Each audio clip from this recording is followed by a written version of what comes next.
Rakesh Jaiswal vote यदि पाएंगे, कोई जमन किया नहीं करके दिखाएंगे, कोई जमन किया नहीं करके दिखाएंगे। रोड चक्कर रोड चारों ओर बनवाएंगे, रोड चक्कर रोड चारों ओर बनवाएंगे। कोई जमन किया नहीं करके दिखाएंगे, कोई जमन किया नहीं करके दिखाएंगे।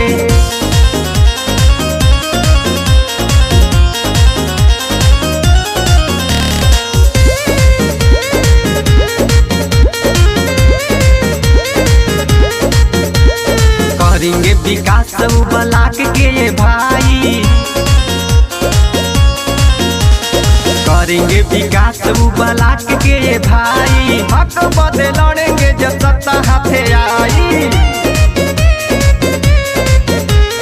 करेंगे विकास सब ब्लाक के भाई। हक बदे लड़ेंगे जब सत्ता हाथे आई। गाँव गाँव गरीबों में आवास दिलावाएंगे, आवास दिलावाएंगे, आवास दिलावाएंगे। गाँव गाँव गरीबों में आवास दिलावाएंगे। कोई जमन किया नहीं करके दिखाएंगे, कोई जमन किया नहीं करके दिखाएंगे।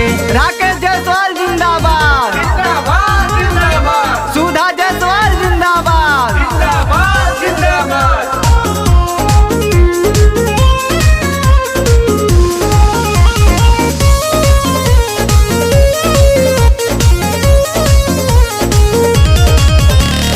चलो संगठन बनाए अशोक अरविंद मिल के,